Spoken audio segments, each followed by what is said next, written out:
Hey everybody, welcome back to another episode of the Spartan News. I'm Alexis Gordon. And I'm Harsha Kata. And we've got a lot of great stories for you guys this week, so let's get right into our first one. So we had our reporters, Jordan, Bristol, and Ashlyn, all have an in-depth interview with the members of our GCA Activism Club and what kind of impact that they're making at GCA. In light of recent public school strikes across the nation regarding teacher salaries, school funding, class size, and support staff, we were once again reminded of our past experience with Red for Ed. It was just 2 years ago that our very own teachers, as well as many others throughout Arizona, went on strike to receive more school funding and pay raise. Having dealt with these concerns firsthand, we talked with the leaders of Activism Club to get their input on student participation regarding these issues. I'm Iman Masood. I'm a junior.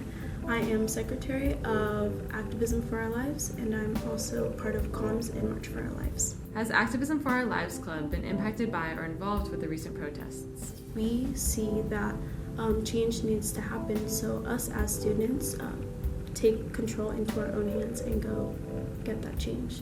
March for Our Lives Arizona is holding a youth leadership summit that many Activism for Our Lives Club members are going to attend. What kinds of things will GCA students be doing there? We're trying to pass a bill to the state and the House of Reps. We're just going to be working on what we can edit, what we can change, and hopefully see that to the future. Within GCA, there's been an increasing interest in activism. How would you say GCA has benefited from student activism? The students who are affected need to be the people who say something, because that's the only way to get change. Hi, my name is Sophia Hammer. I am the Vice President of Activism Club, and I'm the Gilbert City Lead of March for Our Lives. Despite there being a large percentage of support by students, there are also some students that don't necessarily know the purpose of Activism Club or whether or not it is actually effective.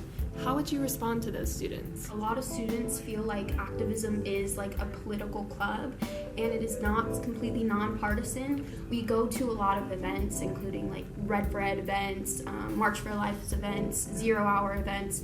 Has Activism for Our Lives Club been impacted by or involved with the recent protests? We went to the global climate strike, which was last September.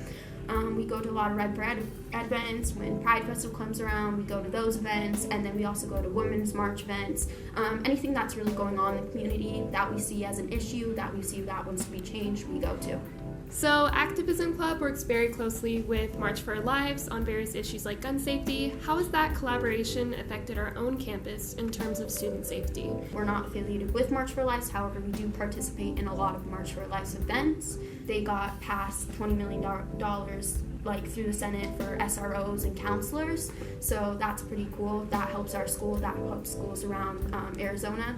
We have a lot of students who are involved in March for Our Lives, and they go to a lot of March for Our Lives events. Like there's this March for Our Lives youth summit that we have a lot of students going to, so that should be exciting. Within GCA, there seems to be a lot of an increasing interest in activism. How would you say GCA has benefited from the student activism? Just being more involved in the community. I think it's really important. I want more students to be more involved in the community because it raises important issues in our community. As our interviewers have said, student activism not only plays a role at GCA, but in society as a whole. Back to you guys. Thank you, ladies, for your wonderful report. I don't know about you, Alexis, but I've been hearing some pretty crazy rumors about Mr. Gilman recently. Me too. Students have been saying that he's been acting really strange, almost robotic. Well, we sent Detective Van Slyke on a dangerous mission to get down to the bottom of this. What if I told you that there's a teacher among us that's not quite human, but a full android, a fully synthetic human? Y'all think I'm crazy, but here's the proof right here.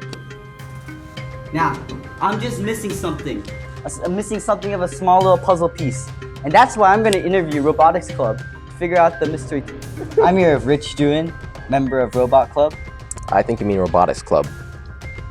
What is Robot Club? Robotics Club is, well, right now we're working on like toy cars. We're making them chase each other and pointing lasers and stuff like that. All right, let's cut to the chase. Mr. Gilman, doesn't he seem kinda robotic? I wouldn't say that, I guess I saw him drinking motor oil, but I wouldn't say he's a robot. I'm here with Jaden Leo, member of the Robot Club. Jaden, you excited for anything with Mr. Gilman this year?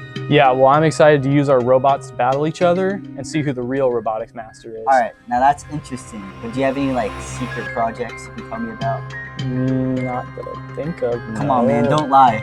All right, well, after school, I did see Gilman trying to make himself a robotic arm, so. Mr. Gilman, the man himself, or is he? Come on, let's go take a closer look. say, what do you want? Mr. Gilman, I'm just gonna come out right now and say, are you a robot? A robot? Are you kidding me? Could a robot do this? I don't think so. I guess I was wrong, guys. Guess he's not a robot after all. All right, Told ya. see you around, Mr. Gilman. All right, take care.